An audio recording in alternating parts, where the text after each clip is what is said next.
조갑제TV 시청자 여러분 안녕하십니까? 저는 조갑제닷컴의 조셉별입니다. 지금 시각은 2022년 5월 27일 오후 4시를 가리키고 있습니다. 어제 윤미향 의원과 관련한 아주 중요한 기자회견이 있었습니다. 자, 박근혜 정부 때인 2015년 12월 한일 위안부 합의가 있었습니다.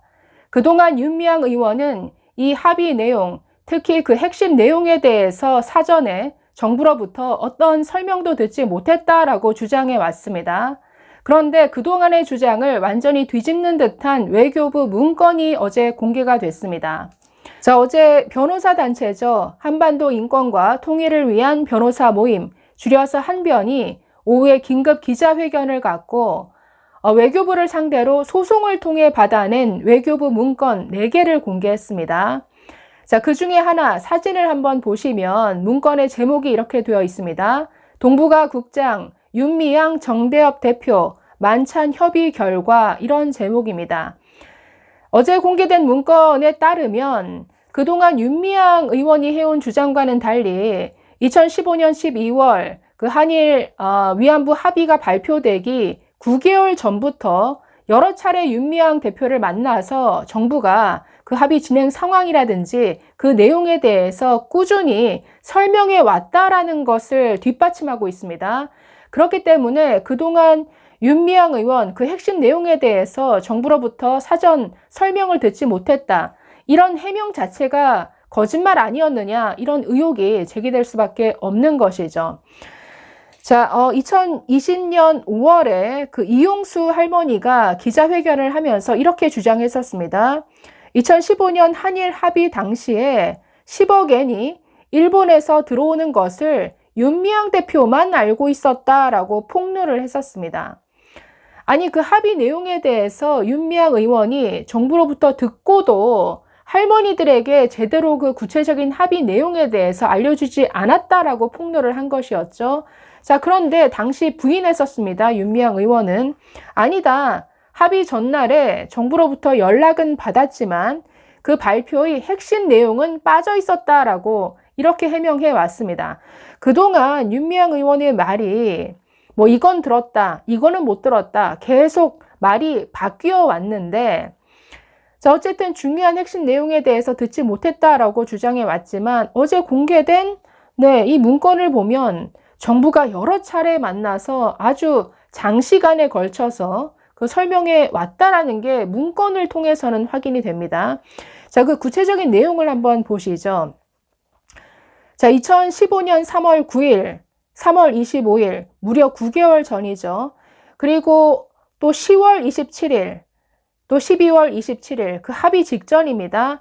4차례 만나서 아주 장시간 면담했다라는 이 문건 기록이 있습니다.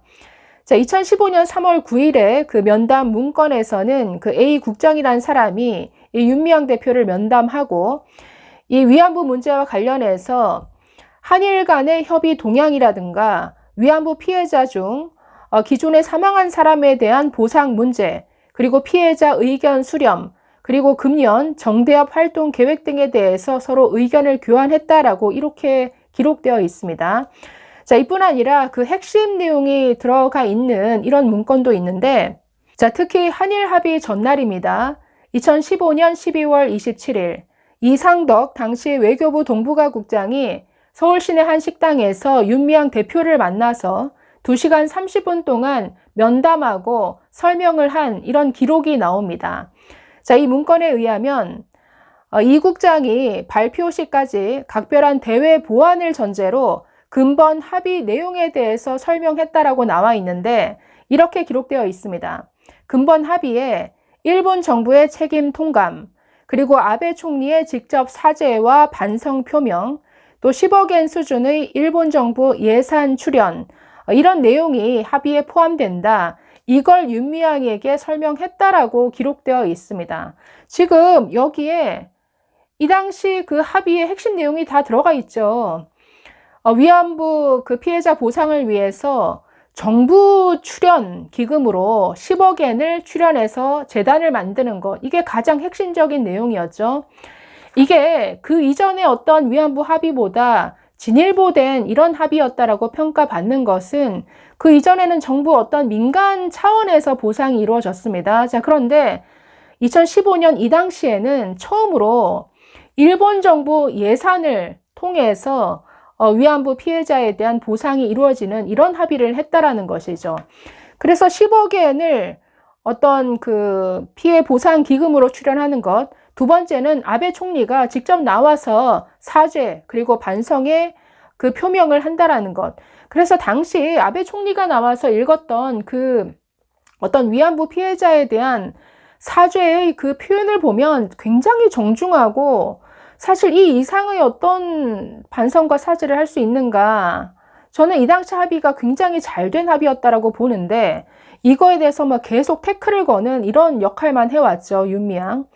자, 어쨌든 이런 핵심 내용을 윤미향을 만나서 직접 2시간 반 동안 설명했다라고 문건에는 이렇게 기록되어 있습니다. 그러면 그동안 나는 못 들었다, 만나긴 했지만 핵심 내용은 듣지 못했다라고 그동안 얘기해온 윤미향 의원의 말이 이게 거짓말이 되는 거겠죠? 자, 어제 기자회견을 연 한변은 이렇게 비판했습니다.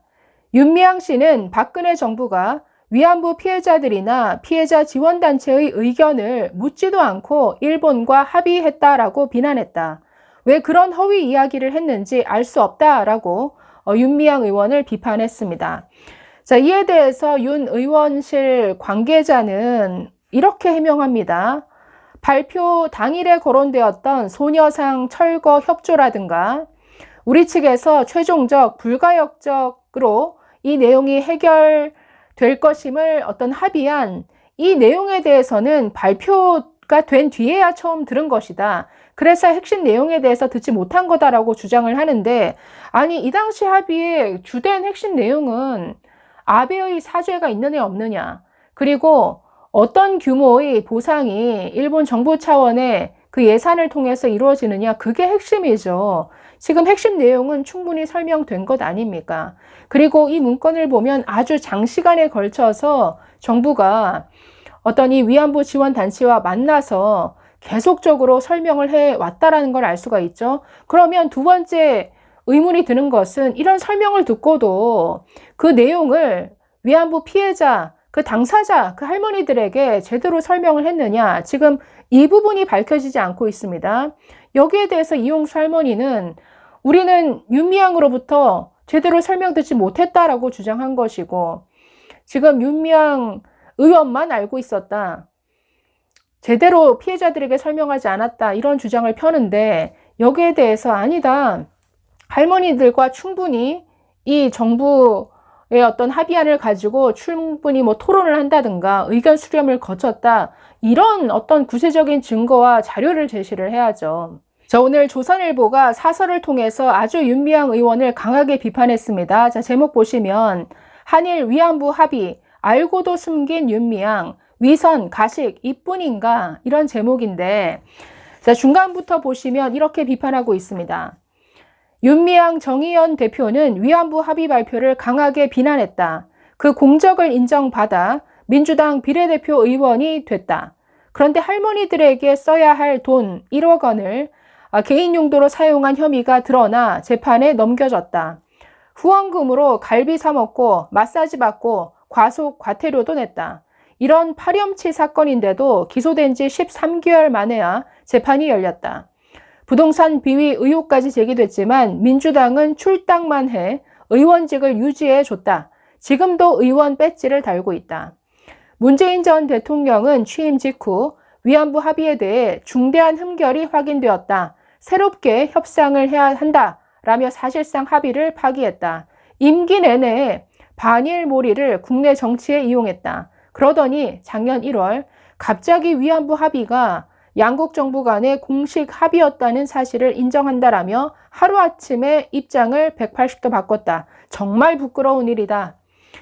네, 정말 부끄럽죠. 아니 이렇게 자꾸만 말을 바꾸고 거짓말을 하고 이 정말 파렴치 아닙니까? 사실 검찰이 기소한 내용을 보면 세상에 이런 파렴치범이 있는가 싶을 정도인데, 윤미향 의원은 이게 아직 재판 결과가 나온 게 아니니 이걸 확정적으로 얘기하지 말아라, 자, 그래서 이걸 비판할 때마다 아주 뭐 소송을 합니다. 지금 김은혜 국민의힘 경기도지사 후보를 상대로도 지금 명예훼손으로 네, 고발을 했죠.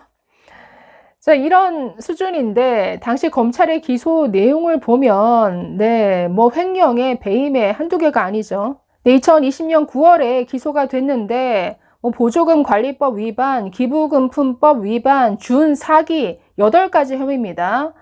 뭐 보조금 약 3억 6천만 원을 부정 수령하고 1억 원을 개인적으로 유용했다라고 발표를 한 바 있고, 또 관할관청에 등록하지 않고 단체 계좌로 41억 원의 기부 금품을 모집한 것, 그리고 김복동 할머니의 장례비 명목으로 1억 7천만 원을 개인 계좌로 모금한 것, 이런 게 전부 기부 금품법 위반이다라고 이렇게 기소가 됐습니다.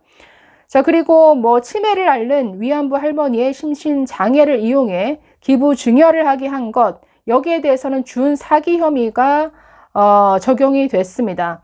자, 그래서 사실 이 기소 내용이 만약에 재판을 통해 확정이 된다라고 하면 세상에 이런 파렴치범이 없는 것이죠.